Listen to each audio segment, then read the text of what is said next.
kai melulu. Pulang nonton film Superman, pengen bisa terbang. Pulang nonton India, nyanyi melulu. Wajar, mereka masih mencari identitas diri. Saya ini sebenarnya siapa? Lingkungan, pergaulan akan membentuk itu. Karena itu pandai-pandailah bergaul, karena ia sangat besar pengaruhnya dalam ikut membentuk kepribadian manusia. Apalagi sifat yang jelek lebih cepat menularnya ketimbang sifat yang baik. Sifat yang baik, watak yang soleh itu lambat sekali untuk menular. Tapi yang tidak baik, kan prosesnya mah kalau remaja biasanya mula-mula dengar. Karena dengar lalu pengen tahu. Karena pengen tahu lalu ngeliatin. Begitu ngeliatin kan pengen nyobain. Setelah nyobain ketagihan. Nah ini prosesnya. Yang namanya ganja, morfin, narkotik awalnya kan begitu. Mula-mula denger katanya kalau sudah fly to the sky, sudah melayang ke langit katanya, disitulah puncak kebahagiaan. Mulanya cuma denger. Karena denger pengen tahu. Karena pengen tahu lalu ngeliat, kumpul sama orang yang suka ngeganja. Setelah ngeliat, nah pengen ngerasain. Begitu ngerasain enak juga, ketagihan. Kalau sudah ketagihan jadi penyakit kronis, bisa merembet kepada yang lain. Iya, kalau orang tuanya mampu untuk beli morfin, beli ganja. Kalau tidak kan pikirannya ngayap, jemuran siapa ya gue sabet. Timbullah perbuatan-perbuatan negatif yang bermula dari salah pergaulan. Apalagi buat adik-adik remaja yang tinggal di kota-kota besar, yang pengaruh budaya, pengaruh kesenian, pengaruh struktur kehidupan yang nampak makin individualistis, di mana persaingan tajam, tensi ekonomi tinggi, orang mudah mengalami stres. Pandai-pandailah dalam bergaul, sekali lagi, karena ia sangat besar pengaruhnya dalam ikut membentuk kepribadian manusia. Orang bahagia punya kendaraan yang cepat, artinya punya pergaulan yang luas, dan lingkungan pergaulannya terdiri dari orang-orang yang soleh. Kemana dia pergi ada teman, kesulitannya ada tempat dia cerita. Tapi kalau sudah menyendiri, hidup sendiri, kesulitan dipikiri sendiri, bisa mati belum waktunya. Tidak ada tempat berbagi rasa, tidak ada tempat bercerita, tidak ada tempat mengurangi beban dalam kehidupan. Pantas betul kalau Islam sangat menggalakkan dan menganjurkan orang kalau sudah sampai waktunya itu untuk melangsungkan nikah. Kata Nabi, ya ma'syaras syabab man istata'a minkumul ba'at falyatazawwaj. Hai para pemuda, kalau sudah mampu memberi nafkah, kawinlah, nikahlah kamu. Kenapa? Sudah ada teman hidup, tempat berbagi rasa. Kesulitan kalau ada tempat cerita akan lebih ringan ketimbang kita telan sendiri, walaupun bobot kesulitannya sama beratnya. Saudara-saudara kaum muslimin rahimakumullah, inilah ciri yang kedua, punya kendaraan biar cepat asal lancar. Kemana kita mau pergi gampang. Dengan kata lain, setelah hati yang luas, pergaulan yang luas. Dua. Yang ketiga sekarang, tanda orang bahagia itu menurut Nabi, misbahun mudhi'un, punya lampu yang terang.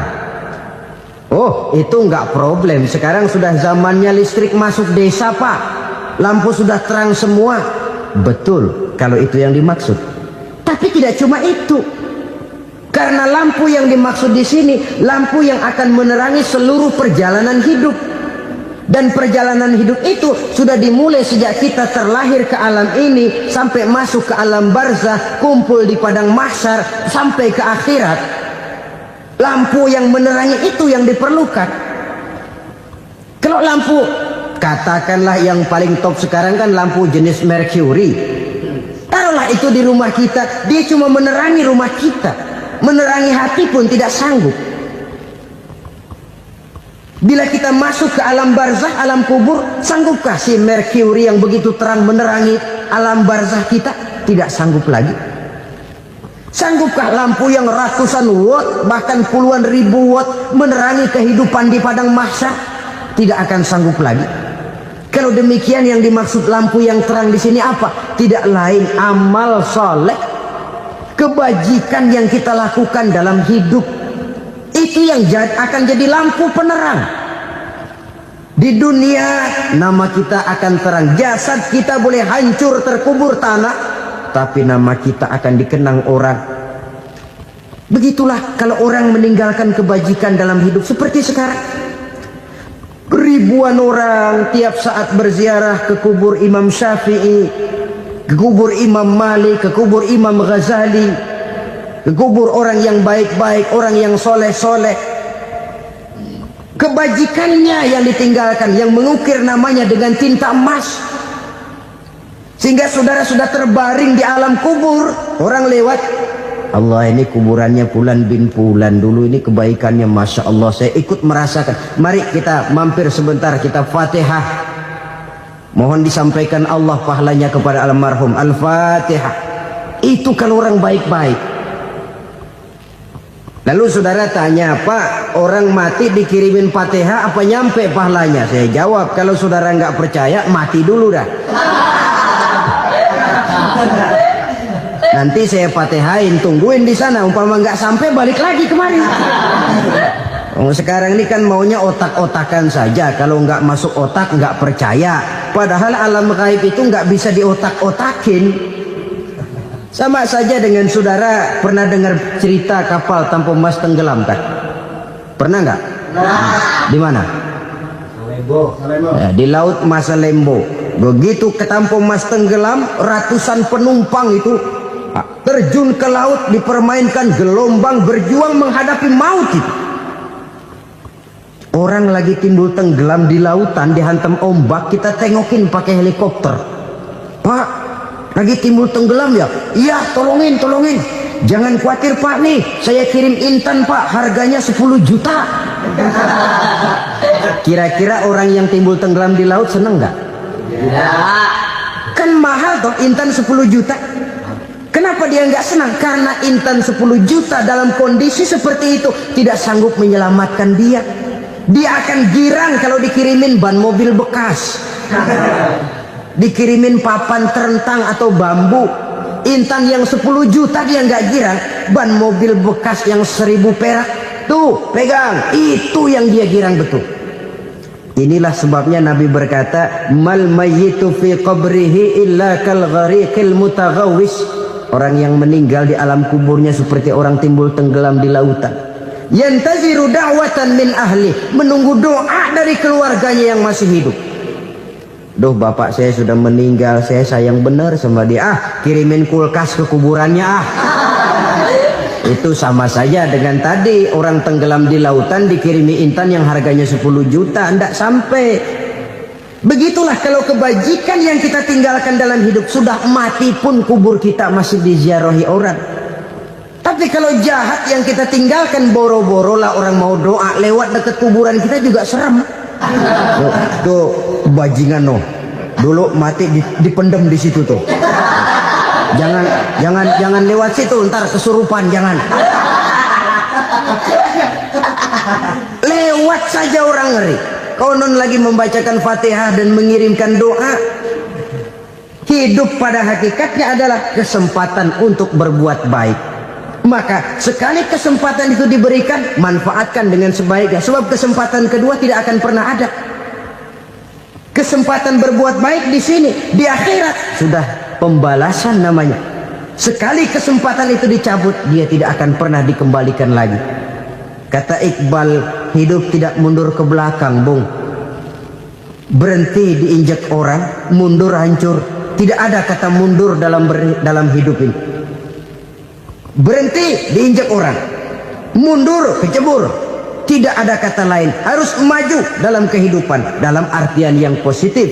Hidup adalah kesempatan untuk mengumpulkan kebajikan yang sebanyak-banyaknya. Di situ nilai daripada manusia. Sekarang ini memang nggak kelihatan kok, orang yang banyak pahala sama yang banyak dosa nggak kelihatan kok. Barangkali kalau habis bikin dosa palanya pada benjol, mungkin orang takut sama dosa. Tapi sekarang sama saja, orang yang banyak dosa dengan yang nggak banyak dosa jalan bareng dari belakang, sama, nggak kelihatan beda. Tapi ada waktunya di mana pahala memegang peranan, di mana dosa diperlihatkan. Sama saja kalau kita bawa mobil siang, lampu kan nggak begitu berfungsi. Apa lalu bilang, alah ini lampu berat-beratin, copot-copotin aja dah. Tidak perlu begitu. Kenapa? Pada suatu saat malam senja akan datang. Bila matahari terbenam, senja pun datang, gelap mulai merayap, disitulah baru terasa perlunya lampu. Pahala begitu. Sekarang orang yang nggak ada pahalanya nggak kelihatan dalam kehidupan. Tapi pada suatu saat senja kehidupan akan datang. Ajal merenggut nyawa, malam merayap, dan hidup mulai diliputi kegelapan di alam barzah. Dikala itu kalau nggak punya lampu, alangkah malangnya kita. Sebab amal yang baik, kata Nabi, di alam barzah itu akan diciptakan menjadi perempuan yang cantik menemani kita. Amal yang jahat akan menjadi orang yang paling jelek nemenin kita. Sudah di tempat gelap yang nemenin jelek.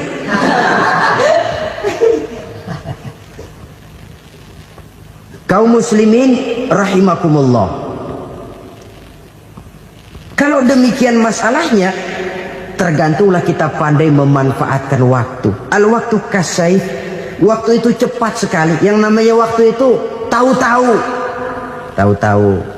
Udah tahun 87. Tahu-tahu. Udah begitu. Tahu-tahu. Yang kemarin anak-anak, sekarang udah pada punya anak. Tahu-tahu saja itu. Begitu cepat waktu berlalu. Kalau tidaklah pandai kita memanfaatkannya, akan rugi kita. Nabi bersabda, "Man kana yaumuhu khairun min amsihi fahuwa rabih." Barang siapa yang hari ini lebih baik daripada hari kemarin, itu orang untung. Hari ini lebih baik daripada kemarin. Bulan ini lebih baik dari bulan kemarin. Tahun ini lebih baik dari tahun kemarin. Itu orang yang beruntung. Tahun kemarin sembahyangnya maghrib doang, sekarang udah tambah isya. Tahun kemarin cuman Idul Fitri aja ngancem bener, sekarang udah tambah Jumat, lalu tambah lagi maghrib, tambah lagi isya, dan selanjutnya. Hari ini lebih baik daripada kemarin, itu orang yang beruntung. Wa man kana yaumuhu mislu amsihi fahuwa khasir. Lalu barang siapa yang hari ini sama saja dengan hari kemarin, itu orang rugi. Hari ini sama dengan kemarin, rugi itu. Bulan ini begitu, bulan kemarin begitu, tahun ini begitu, tahun lalu juga begitu. Rugi itu orang. Rugi apa? Rugi umur. Umur tambah, amalan gak pernah tambah. Dan saya pikir lebih merupakan azab ketimbang nikmat kalau orang dikasih panjang umur cuma untuk numpuk dosa. Mending mana? Panjang umur banyak dosa sama pendek umur dikit dosa? Mending mana? Mending mana? Ya, paling mending tentu panjang umur banyak pahala. Tapi kalau tidak, sekali lagi, lebih merupakan azab ketimbang nikmat kalau orang diberikan panjang umur tapi cuma untuk sekedar menumpuk dosa. Kehilangan kesadaran bahwa dunia bukan terminal akhir dari satu perjalanan. Dia cuma halte di mana kita berhenti sebentar untuk menuju kepada terminal yang hakiki. Saudara-saudara kaum muslimin rahimakumullah. Inilah lampu yang akan menerangi kehidupan. Amal yang kita lakukan di dalam kehidupan. Jadi yang dimaksud dengan lampu yang terang, kebajikan yang kita kerjakan dalam hidup. Nah, setiap orang di awal tadi saya bilang ingin bahagia. Bahagia itu kan hakikatnya kumpulan senang dan selamat. Senang, selamat. Apa bedanya? Senang tapi tidak selamat, nggak bahagia. Selamat tapi nggak senang, nggak bahagia orang. Contoh, kalau orang korupsi, duitnya banyak, senang dia, tapi keselamatannya Ada tentara baris di samping rumahnya udah bingung, padahal tentara latihan. Tentara cuma latihan, dia bingung. Senang, tapi karena keselamatannya tidak terjamin, dia tidak bahagia. Sebaliknya pegawai negeri jujur benar, cuma segaji-gajinya. Selamat, nggak korupsi, tapi melarat, ya nggak bahagia juga, kurang senang. Kesenangan dan keselamatan untuk dunia saja, ya sekali lagi, kalau cuma sekedar untuk dunia saja, bisa dibeli pakai uang. Bisa dibeli pakai uang. Saudara ingin selamat, bisa dibeli pakai uang. Saudara ingin senang, bisa dibeli dengan uang. Tapi setelah mati, masuk ke alam barzah, habis kekuasaan uang. Nggak bisa lagi beli keselamatan pakai uang. Tidak mungkin lagi membeli kesenangan dengan uang. Di situ pahala yang megang peranan. Makin banyak pahala, makin banyak saham untuk membeli kesenangan dan keselamatan, untuk memperoleh yang namanya bahagia.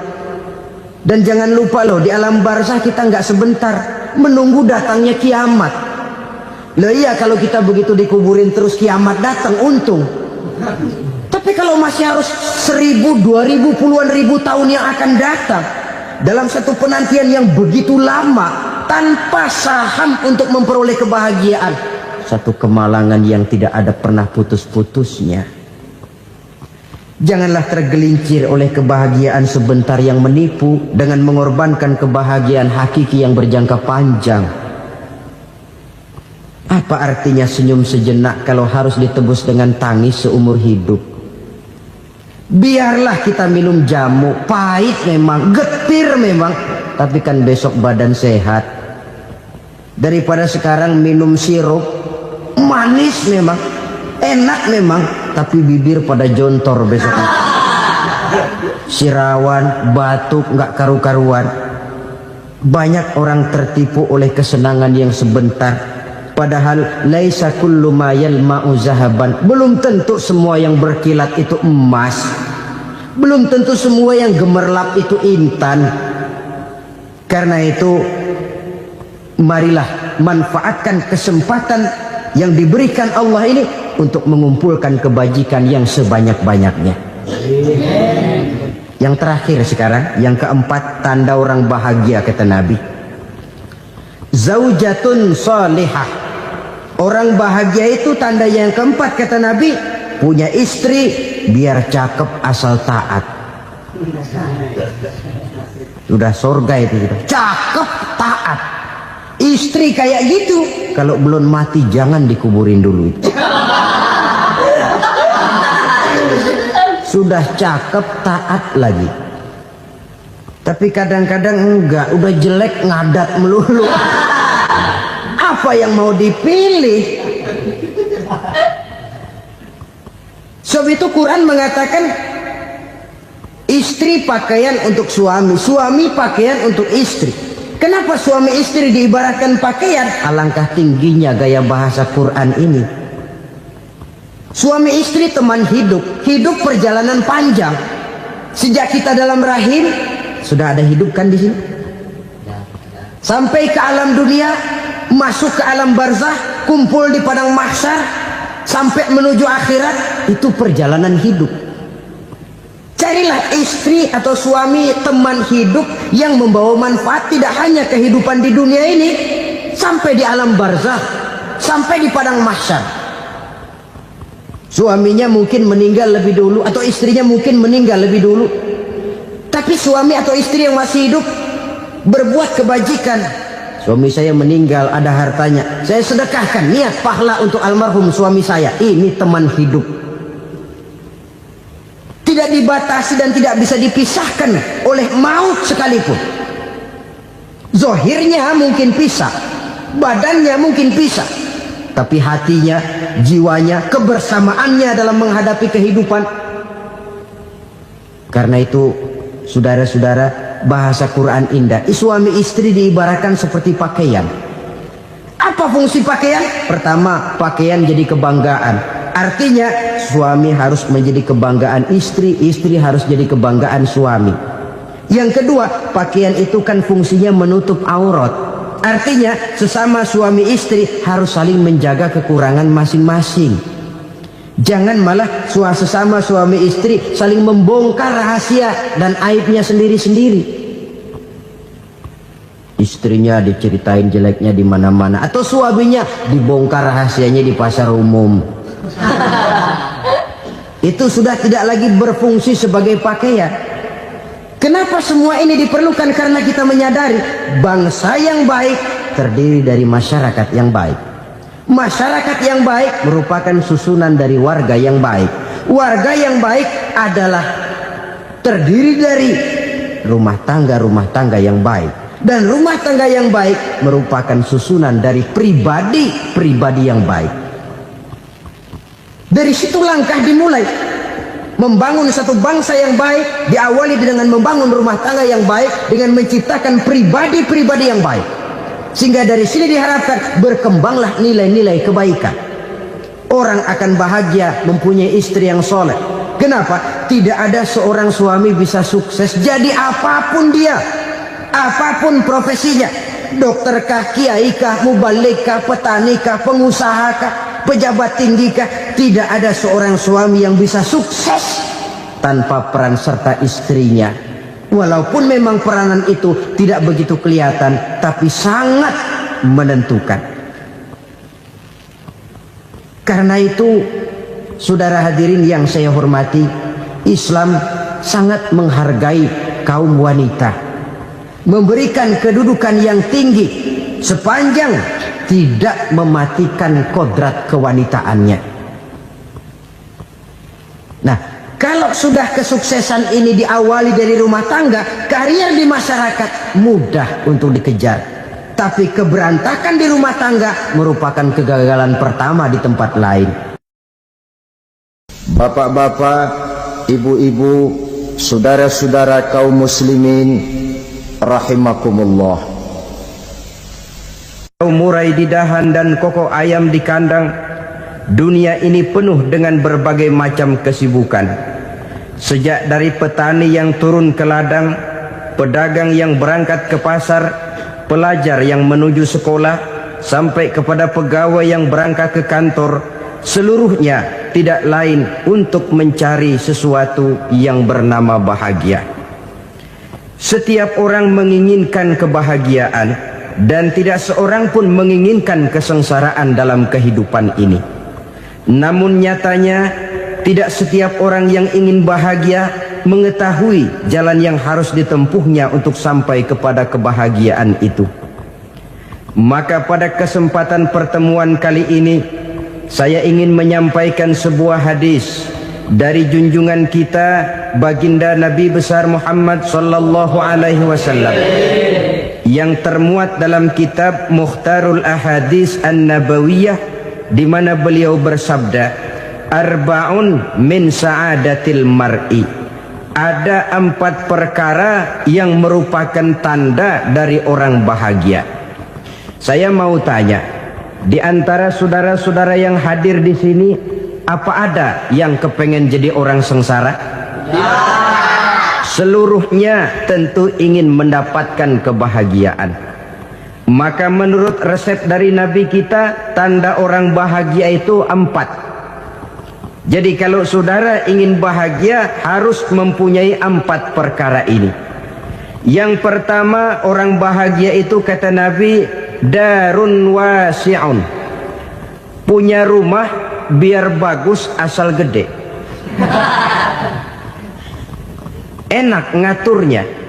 Daripada sudah punya rumah kecil, adanya di pinggir kali, gubuk, kalau hujan bocor, miring lagi, kiamat. Loh, kalau gitu Islam materialis dong. Hadis ini boleh diartikan dengan makna hakiki, arti yang sebenarnya. Boleh diartikan dengan makna majazi, arti kiasan. Kalau dia diartikan dengan arti kias, maka yang dimaksud darun wasi'un ay qalbun wasi'un. Rumah yang luas tidak lain daripada hati yang lapang. Karena di situ kunci kebahagiaan yang sebenarnya. Walaupun kita cuma tinggal di petak berukuran 2 kali 3 meter, kalau hati kita luas-luas rasanya rumah itu. Tapi biar rumah kita halamannya saja puluhan ribu hektar, ada kolam renangnya, kamar tidurnya tidak lagi terhitung. Kalau hati yang menempati rumah itu sempit, maka akan terasa sempit jugalah rumah itu.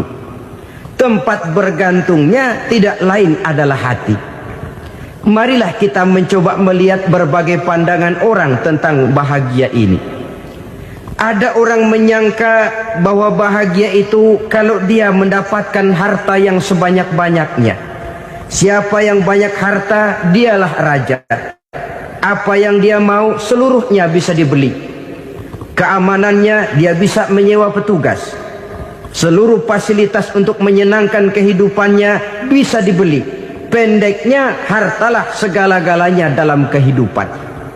Sampai ada pepatah mengatakan, innad darahima fil amakini kulliha taksur rijala mahabatan wa jalala. Sesungguhnya harta, dinar, dirham, uang di mana-mana selalu bikin hebat orang yang memilikinya.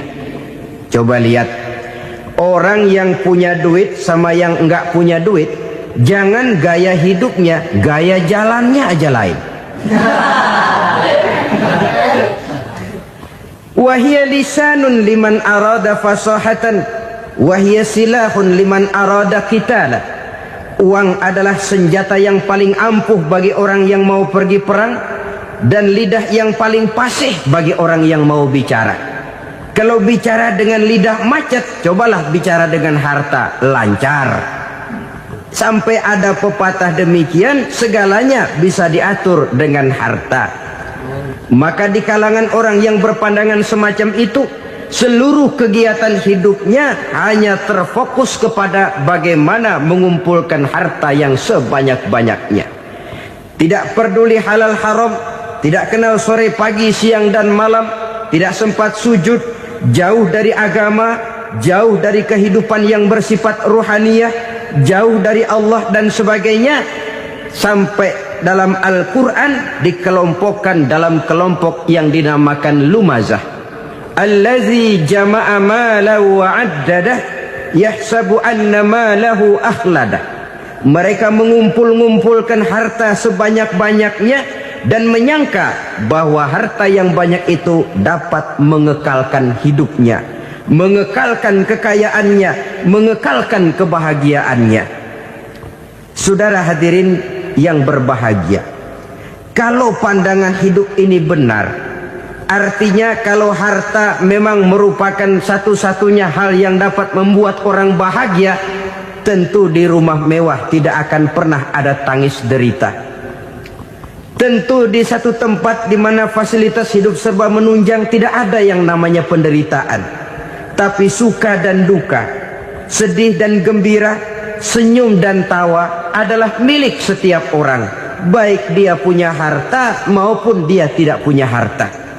Nyatalah bahwa harta semata-mata bukan merupakan jaminan bahwa orang akan bahagia, walaupun tanpa harta orang sulit untuk bahagia. Saya mau cerita, ada orang super kaya, namanya Aristotle Onesimus, raja tanker Yunani. Dia punya kapal tanker saja konon sampai 11 banyaknya. Punya perusahaan penerbangan yang disebut Olympic Airlines. Punya hotel di berbagai kota besar di dunia ini, sejak dari New York, London, Paris, Rome dan sebagainya. Bahkan punya pulau yang dia namakan Pulau Scorpio. Ini kan namanya sudah kaya nggak tanggung-tanggung, punya pulau.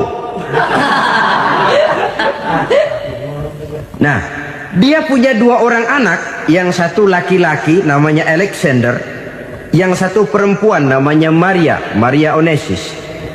Seluruh harapannya tertumpah kepada anak lakinya Alexander ini, yang akan meneruskan usahanya, meneruskan kekayaannya, meneruskan dinastinya. Apa yang terjadi? Ternyata anak yang dia harapkan yang bernama Alexander ini mati muda dalam kecelakaan pada waktu dia olahraga. Apa olahraganya? Namanya olahraga anak orang kaya, golongan jet set. Olahraganya olahraga pesawat terbang. jatuh, ya nggak kapungut, habis mati. Tinggal satu anak perempuannya, Maria Onesius. Tapi anak perempuan ini juga malah urakan. Terakhir dia pacaran, bahkan kemudian kawin sama orang Rusia. Rupanya Aristotle Onesius ini broken. Kekayaannya yang berlimpah ruah, perusahaannya yang begitu banyak, siapa yang akan meneruskan? Siapa yang akan menggantikan? Sampai kemudian dia mengurung diri di Pulau Scorpio dan mati di sana secara mengenaskan. Seorang multi jutawan, seorang yang super kaya, mati menyendiri di pulau sepi. Ibarat kata pepatah, anak ayam mati di lumbung. Bukan kekurangan makanan, keurugan makanan. Begitu kehidupan Aristotle Onesius. Dan banyak orang-orang yang sudah demikian kaya sampai dibingungkan oleh kekayaannya sendiri. Telusurilah kehidupan David Rockefeller misalnya, Henry Ford misalnya, Adnan Khashoggi misalnya. Multi jutawan yang kadang-kadang dibuat keder oleh kekayaannya sendiri. Pantas ketika Imam Ali ditawarkan orang, ya Ali, kalau kepadamu disuruh pilih ilmu atau harta, kau pilih mana? Ya jelas pilih ilmu dong. Kenapa? Pertama, ilmu kalau kita berikan kepada orang lain tambah. Tapi harta kalau kita berikan kepada orang lain kurang. Saudara punya uang 10.000, dibagi orang 5.000, jelas uang saudara berkurang. Tapi saudara punya ilmu, diberikan kepada orang lain bisa, saudara pun makin mantap. Tidak lantas jadi bodoh karena ngajarin orang. Saudara bisa Fatihah lalu mengajarkan orang Fatihah, orang bisa, saudara pun makin hafal. Tidak lantas setelah diajarin orang ilmunya hilang. Begitu datang dia minta orang, tolong ajarin saya Fatihah, udah habis, nggak ada.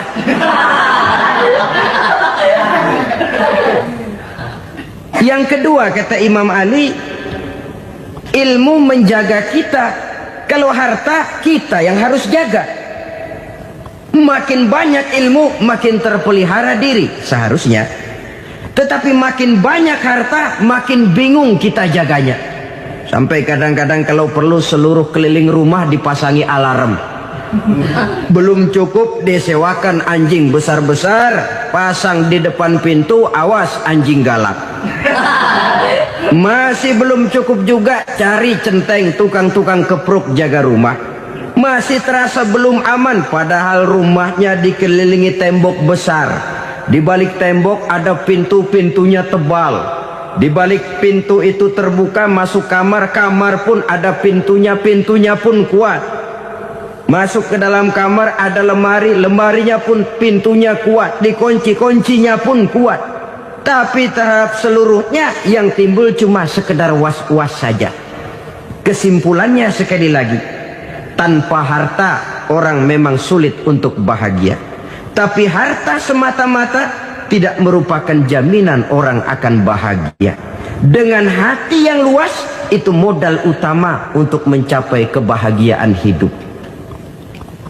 Orang yang hatinya luas, saudara-saudara, punya hati yang lapang, melihat kenyataan hidup ini, dia bersyukur senantiasa kepada Allah.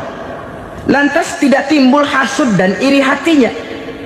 Oleh karena itu, jiwanya selalu lapang. Kalau tidak, cupik hati namanya. Dangkal pandangan, tidak senang melihat orang lain dapat nikmat, dan itu sering dijadikan contoh. Kalau orang yang lapang dada, dia lihat tetangganya beli TV baru, dia berkata, alhamdulillah ya, tetangga kita beli TV, mudah-mudahan kita bisa ikut nonton. Lapang dadanya. Tapi orang yang sempit hati, lihat tetangga beli televisi, meriang. Enggak diapa-apain, meriang. Besoknya dengar tetangga beli motor, makin sakit, ke rumah sakit. Lalu di rumah sakit dengar tetangganya beli mobil, mati. Disiksa oleh perasaannya sendiri. Orang kalau hati sudah sempit dalam hidup, kemanapun dia pergi, sempit rasanya medan kehidupannya. Kemudian kita melihat juga ada orang yang menilai bahwa bahagia itu katanya kalau punya kedudukan yang tinggi, pangkat yang agung, wibawa yang besar. Mungkin betul, tapi mungkin juga tidak. Bergantung kepada hati orang yang punya pangkat itu. Sama dengan harta tadi. Harta akan membawa bahagia kalau dia jatuh ke tangan orang yang berhati lapang. Tapi harta akan jadi bencana kalau jatuh ke tangan hati orang yang sempit. Pangkat akan membawa bahaya kalau jatuh di tangan hati orang yang sempit. Lebih dari itu, kenyataan mengajarkan kepada kita bahwa ternyata pangkat dan jabatan tidak selamanya memberikan kebahagiaan dalam kehidupan. Bahkan resikonya kelewat besar. Beberapa bukti kita bisa ambil dari para pemimpin dunia yang menjadi korban lantaran pangkat dan jabatan yang disandangnya. Saudara ingat Presiden Abraham Lincoln dan John Kennedy dari Amerika? Dibunuh orang.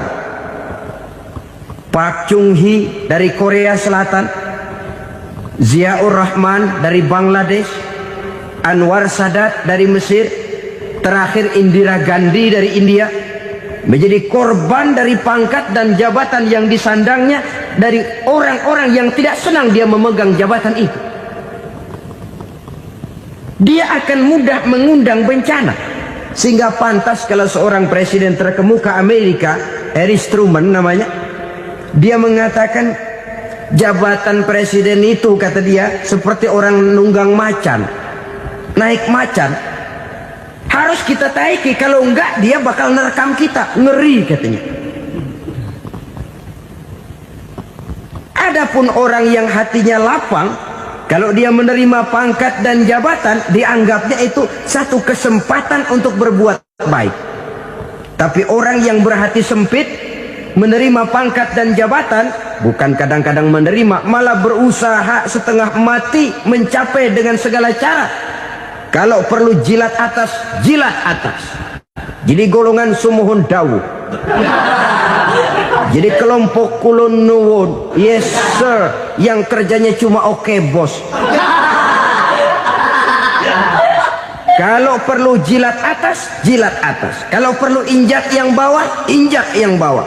Perlu sikut kiri kanan, sikut kiri kanan. Yang penting pangkat dapat, jabatan dapat.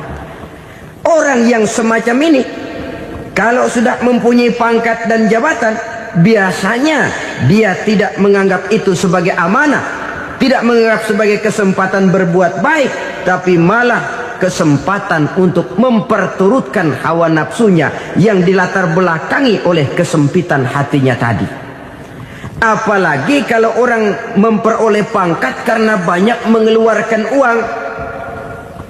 Seakan-akan pangkat dan jabatan itu sekarang macam proyek, pakai tender. Siapa yang berani bayar segini, naik. Nggak berani, minggir. Padahal logikanya, kalau orang mencapai satu jabatan karena banyak mengeluarkan uang, hampir bisa dipastikan bahwa setelah jabatan itu dia pegang, langkah pertama yang akan dilakukannya ialah berusaha bagaimana uang yang dia keluarkan supaya kembali. Ya paling kurang pulang modal dulu dong. Soal mikirin rakyat soal nanti, tapi ini modal harus pulang. Itu celakanya kalau orang memperoleh pangkat dan jabatan cuma karena banyak mengeluarkan uang. Jarang orang yang mempunyai keyakinan dan pandangan bahwa pangkat dan jabatan merupakan amanah. Jadi sekali lagi, pangkat dan jabatan mungkin saja membawa kebahagiaan kalau jatuh ke tangan orang yang berhati lapang. Tapi bisa jadi bencana kalau dia jatuh ke tangan orang yang mempunyai hati yang sempit. Dan lagi-lagi stresnya hati yang lapang. Lalu sebagian orang, saudara, ada yang berpandangan katanya bahagia itu kalau jadi orang terkenal, mempunyai popularitas, menjadi idola di kalangan remaja, di kalangan orang tua, di segala lapisan masyarakat. Padahal makin populer orang makin terikat dia. Ya kalau macam kita ini kan nggak punya nama, nggak populer, tengah malam buta mau nongkrong di warung Tegal aman. Tapi pangkat, jabatan, kedudukan, popularitas menyebabkan kita diikat dengan berbagai macam peraturan. Cuma mandi sama ke WC saja yang nggak dikawal.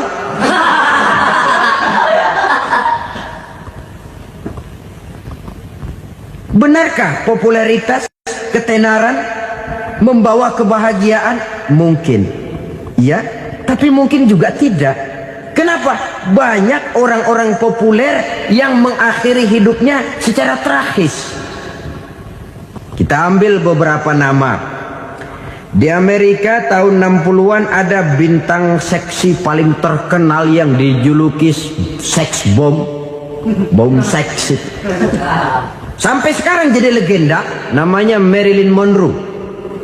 Singkatan doublenya itu inisialnya MM, Marilyn Monroe. Terkenal, top, sampai dia mati tahun 62, namanya sekarang masih saja dibicarakan orang. Kenapa dia bunuh diri? Tidak punya hartakah dia? Banyak. Kurang populerkah dia? Seluruh dunia mengenalnya. Sejak rakyat kecil sampai pejabat tinggi dia punya hubungan. Kenapa? Jenuh. Dia terlahir dalam keadaan yatim. Setelah itu tidak lama dia berangkat remaja, ibunya meninggal. Pindah dari wanita asuh ke wanita asuh sampai 12 orang ibu angkatnya. Dan kekecewaan yang paling parah, setiap laki-laki yang dekat dengannya hanya seperti kapal berlabuh. Datang dan pergi silih berganti, padahal dia merindukan seseorang yang bisa melindungi hidupnya. Dia rindukan itu dan dia tidak pernah menemukan. Itu yang akhirnya menyebabkan dia minum pil tidur kelewat dosis, minum obat tidur kebanyakan, ya tidur terus sampai sekarang.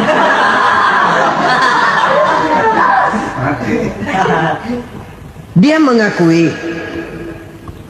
saya telah memiliki ketenaran, tapi saya tidak pernah hidup dalam ketenaran itu. Saya pandai main sandiwara, tapi saya ingin hidup dalam alam yang real sebagaimana umumnya orang. Itu yang dia rindukan. Menyusul jejak yang namanya Marilyn Monroe ini, Billie Holiday, saudara kenal tentu. Di rumah sakit dirawat. Dia juga minum obat overdosis, mati lagi.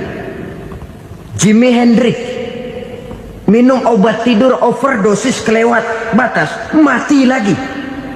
Lalu yang menghanyutkan diri di danau, Janis Joplin dan Brian Jones. Ini orang-orang populer, orang-orang terkemuka yang mengakhiri hidup secara tragis, bukan karena tidak terkenal, mungkin karena sudah saking terkenalnya. Contoh paling belakangan, Bruce Lee. Wah, ini tukang-tukang keprok tentu kenal siapa dia. Sampai sekarang pun tabir kematiannya masih merupakan misteri. Dan yang masih hidup juga menunjukkan gejala yang aneh. Michael Jackson, rumahnya di Beverly Hills itu dijaga sedemikian rupa, dan dia selalu curiga kepada setiap makanan harus steril, bersih dari segala macam kimia.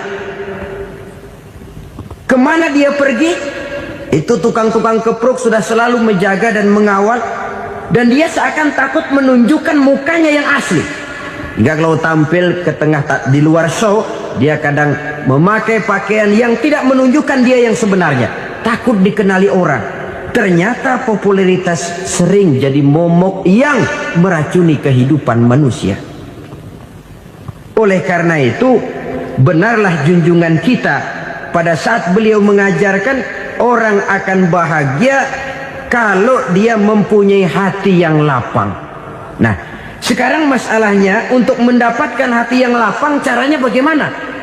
Kita kembali kepada konsep Quran. Allah mengajarkan, ala inna bidzikrillahi tatmainnul qulub. Ketahuilah bahwa dengan banyak mengingat Allah, hati akan tenang, jiwa akan lapang. Dengan kata lain, dekat dengan agama, merasakan kehadiran Allah dekat dalam hidup, itu muara pertama untuk mencapai hati yang lapang. Ala inna bi dzikrillahi tatmainnul qulub. Jangan macam orang sekarang ingin mendapatkan ketenangan lalu tapak di puncak gunung, di gua-gua, di tempat sepi. Iyalah kalau nggak ada ular. Kalau tergigit ular berbisa, ketenangan belum, mati jelas itu. Islam positif untuk mendapatkan ketenangan. Ala inna bi dzikrillahi tatmainnul qulubi. Bahwa ketahuilah bahwa dengan banyak mengingat Allah, hati akan tenang, jiwa akan lapang, nuansa pikiran akan luas. Karena yang namanya bahagia ada dimanapun manusia berada. Di kampung ada bahagia, di kota ada bahagia, di ngarai, di lembah, di gunung, di hutan, di lautan, di angkasa luar, dimanapun bahagia itu ada kalau kita bermodalkan hati yang lapang ini. Dan hati akan lapang kalau kita dekat dengan agama. Dekat dengan harta buat sementara hati mungkin tenang, tapi ketenangan yang relatif dan temporer. Apalagi orang tiap kali tambah harta, tiap kali tambah rencana, itu wajar. Mungkin sebelumnya saudara berpikir, kalau punya duit 5.000 enak nih. Begitu punya duit 5.000, aduh sayang kalau 10.000 aja. Tiap kali tambah harta, tiap kali lain rencana.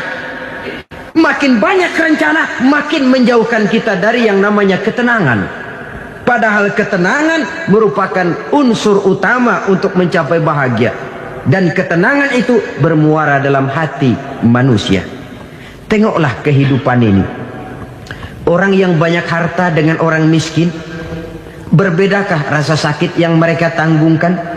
Rasanya tidak. Walaupun si kaya tidur di kasur empuk berselimutkan sutra mahal, sementara si miskin meringkuk di balai bambu yang keras dan kasar. Apabila maut datang, dia juga tidak pernah pilih bulu.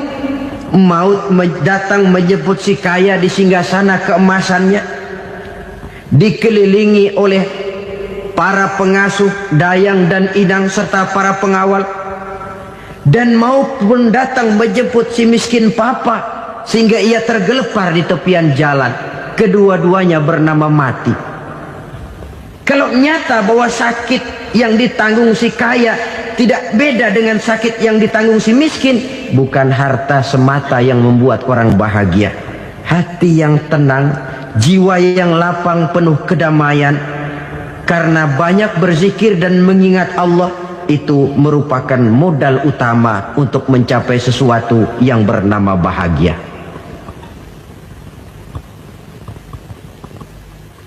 Saudara hadirin yang saya hormati, inilah yang pertama dari 4 ciri yang digambarkan oleh Nabi tentang tanda-tanda orang bahagia. Dan harus berangkat dari yang pertama ini, hati yang lapang. Ini yang harus kita miliki lebih dahulu. Baru nanti akan menyusul kepada poin yang ketiga, kedua, dan selanjutnya. Sebab kalau hati sudah terisi dengan jiwa yang lapang, seluruh persoalan insya Allah akan bisa kita atasi dengan sebagaimana mestinya. Yang kedua sekarang, tanda orang bahagia menurut baginda Nabi, markabun syariah. Orang bahagia itu, kata beliau, punya kendaraan biar cepat asal lancar. Artinya kemana dia mau pergi mudah. Apa maksud hadis ini? Kalau kita kaji lebih dalam, kendaraan itu kan alat transportasi. Transportasi tidak lain adalah usaha memudahkan komunikasi. Pindah dari situ kepada teori bahwa manusia adalah zon political, makhluk bermasyarakat yang tidak bisa memenuhi kebutuhan hidupnya secara sendirian. Kita memerlukan keberadaan orang lain dalam kehidupan ini. Untuk memakai baju saja kita sudah perlukan petani yang tanam kapas, pabrik yang memintal kapas jadi benang, pabrik yang menenun benang jadi kain, sampai kepada mesin jahit sampai kepada tukang jahit itu cuma untuk memakai pakaian saja. Tidak seorang pun di antara kita yang sanggup memenuhi kebutuhan hidupnya secara sendiri. Kita perlu orang lain. Maka kebebasan dalam arti mutlak, kebebasan tanpa batas, itu tidak mungkin ada dalam kehidupan. Karena kita mengadakan yang disebut interaksi sosial. Setiap kegiatan kita tentu melibatkan orang lain. Menurut kita barangkali kita bebas jalan di jalan raya semaunya, tapi orang lain berkendaraan pun merasa bahwa ini ada juga jalan haknya, dan begitu selanjutnya. Oleh karena itu, maksud dari kendaraan yang cepat ini adalah khulata'uhu ma'as solihin. Lingkungan pergaulannya terdiri dari orang-orang soleh. Pergaulannya luas. Kemana dia pergi ada temannya. Kesulitannya ada tempat dia cerita. Dan kesulitan kalau sudah diceritakan kepada orang lain, taruh kata orang itu tidak bisa menolong, namun menceritakannya kepada orang yang kita percayai, kan paling kurang sudah mengurangi beban jiwa, mengurangi tanggungan batin, merasa masih ada tempat kita cerita. Maka lebih baik orang awam yang mau bergaul ketimbang orang setengah alim tapi ngunci pintu. Sebab nantinya akan timbul sikap picik, cupik pandangan, dan tidak luas menghadapi kenyataan dalam kehidupan ini. Namun yang harus kita garis bawahi, pergaulan memang mesti luas. Namun jangan sekali-kali lupa bahwa pergaulan sangat besar pengaruhnya dalam ikut membentuk kepribadian manusia. Sehari-hari bisa kita bilang, kalau kita dekat sama tukang minyak wangi, sekalipun nggak dibagi minyaknya, baunya tentu dapat. Betul? Tapi dekat sama tukang elas, walaupun nggak kena apinya, asapnya mesti kena. Kalau Syauqi mengatakan lebih jelas lagi, man asyaral asyrafa asa musyarrafan wa muasyiral anzali ghairu musyarrafin. Awalam taral jildal hakira muqabbalan bisagri lamma sara jildal mushaf. Siapa yang bergaul dengan orang mulia, dia bakal ikut menjadi mulia. Tapi siapa yang berteman dengan orang hina, dia tidak bakal ikut menjadi mulia. Tidakkah kau lihat, kata Syauqi, kulit kambing yang hina pun dicium orang ketika menjadi kantong Quran. Kulit kambing hina, kalau dia sendirian gak ada yang mau cium. Tapi begitu dia bergaul dengan Quran, menjadi kantong Quran, dipakein minyak wangi, ditaruh di tempat yang tinggi, mau diambil dicium dulu, dibawa dengan penuh hormat dan hati-hati. Kulit kambing yang hina lantaran berteman dengan Quran, numpang mujur. Tapi coba lihat kalau kulit kambing berteman dengan kayu, jadi beduk, habis. Zohor dikemplang, asar dipukul. Itu pun sedikit saja, cuma salah milih teman. Yang temannya Quran dihormati orang, yang temannya kayu lantaran jadi beduk, gelap-gelap subuh orang udah kemplangi.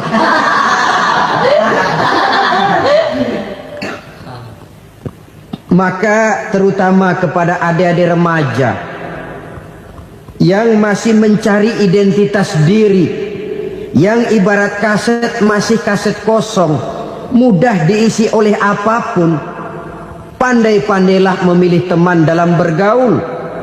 Karena banyak orang yang tadinya baik-baik, ketika terseret dalam pergaulan dengan orang yang tidak baik, kebaikannya menjadi lentur dan luntur.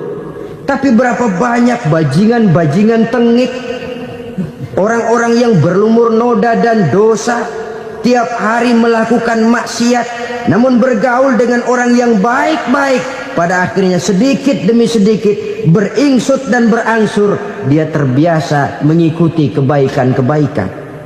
Saya tekankan ini kepada remaja karena mereka masih mencari identitas diri. Apa yang mereka lihat mereka mau, apa yang mereka dengar mereka ingin tahu. Coba lihat kehidupan remaja. Pulang nonton film Rambo, pengen jadi Rambo, gagah, maunya belekai melulu. Pulang nonton film Superman, pengen bisa terbang. Pulang nonton India, nyanyi melulu. Wajar, mereka masih mencari identitas diri. Saya ini sebenarnya siapa? Lingkungan, pergaulan akan membentuk itu. Karena itu pandai-pandailah bergaul, karena ia sangat besar pengaruhnya dalam ikut membentuk kepribadian manusia. Apalagi sifat yang jelek lebih cepat menularnya ketimbang sifat yang baik. Sifat yang baik, watak yang soleh itu lambat sekali untuk menular. Tapi yang tidak baik, kan prosesnya mah kalau remaja biasanya mula-mula dengar. Karena dengar lalu pengen tahu. Karena pengen tahu lalu ngeliatin. Begitu ngeliatin kan pengen nyobain. Setelah nyobain ketagihan. Nah, ini prosesnya. Yang namanya ganja, morfin, narkotik awalnya kan begitu. Mula-mula denger katanya kalau sudah fly to the sky, sudah melayang ke langit katanya, disitulah puncak kebahagiaan. Mulanya cuma denger. Karena denger pengen tahu. Karena pengen tahu lalu ngeliat, kumpul sama orang yang suka ngeganja. Setelah ngeliat, nah pengen ngerasain. Begitu ngerasain enak juga, ketagihan. Kalau sudah ketagihan jadi penyakit kronis, bisa merembet kepada yang lain. Iya, kalau orang tuanya mampu untuk beli morfin, beli ganja. Kalau tidak kan pikirannya ngayap. Jemuran siapa ya gue sabet. Timbullah perbuatan-perbuatan negatif yang bermula dari salah pergaulan.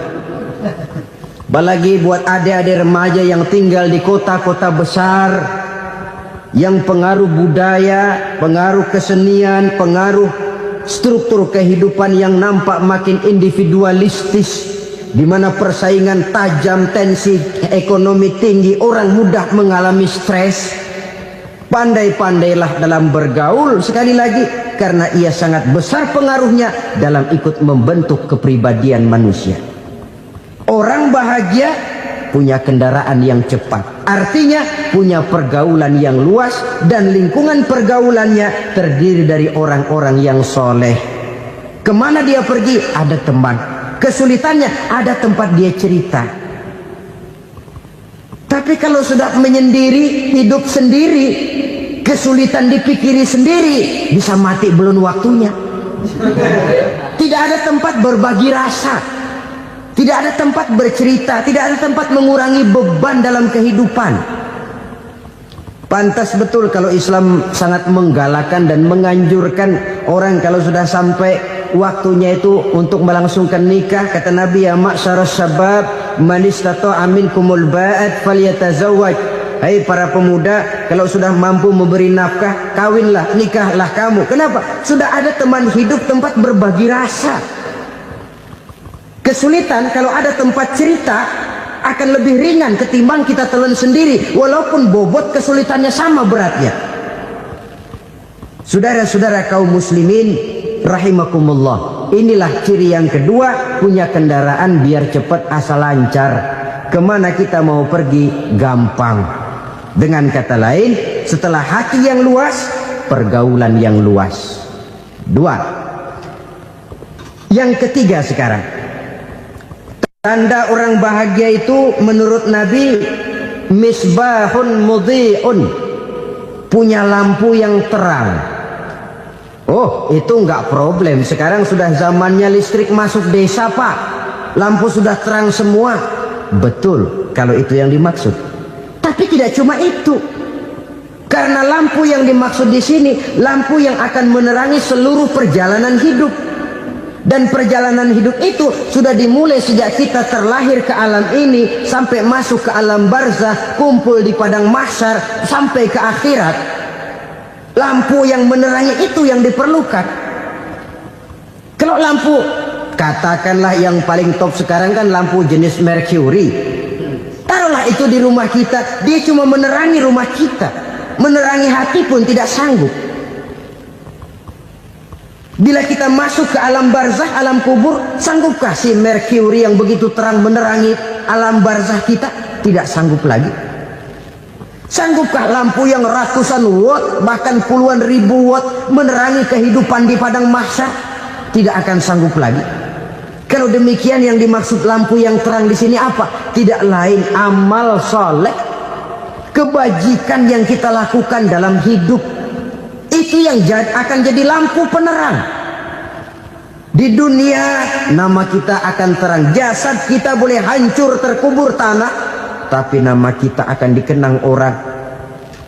Begitulah kalau orang meninggalkan kebajikan dalam hidup seperti sekarang. Ribuan orang tiap saat berziarah ke kubur Imam Syafi'i, ke kubur Imam Malik, ke kubur Imam Ghazali, ke kubur orang yang baik-baik, orang yang soleh-soleh. Kebajikannya yang ditinggalkan, yang mengukir namanya dengan tinta emas. Sehingga saudara sudah terbaring di alam kubur, orang lewat, Allah, ini kuburannya Fulan bin Fulan, dulu ini kebaikannya Masya Allah, saya ikut merasakan. Mari kita mampir sebentar, kita Fatihah.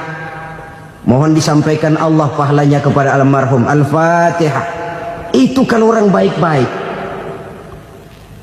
Lalu saudara tanya, Pak, orang mati dikirimin Fatihah apa nyampe pahalanya? Saya jawab, kalau saudara nggak percaya, mati dulu dah. Nanti saya Fatihain, tungguin di sana. Umpama nggak sampai, balik lagi kemari. Sekarang ini kan maunya otak-otakan saja. Kalau nggak masuk otak, nggak percaya. Padahal alam gaib itu nggak bisa diotak-otakin. Sama saja dengan saudara pernah dengar cerita kapal tanpa emas tenggelam kan? Pernah nggak? Di mana? Ya, di laut Masalembo. Begitu ketampo emas tenggelam, ratusan penumpang itu terjun ke laut, dipermainkan gelombang, berjuang menghadapi maut itu. Orang lagi timbul tenggelam di lautan, dihantam ombak, kita tengokin pakai helikopter. Pak, lagi timbul tenggelam ya? Iya, tolongin.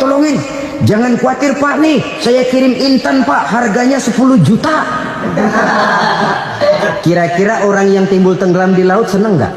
Tidak. Kan mahal toh intan 10 juta. Kenapa dia nggak senang? Karena intan 10 juta dalam kondisi seperti itu tidak sanggup menyelamatkan dia. Dia akan girang kalau dikirimin ban mobil bekas, dikirimin papan terentang atau bambu. Intan yang 10 juta dia nggak girang. Ban mobil bekas yang 1000 perak, tuh pegang, itu yang dia girang betul.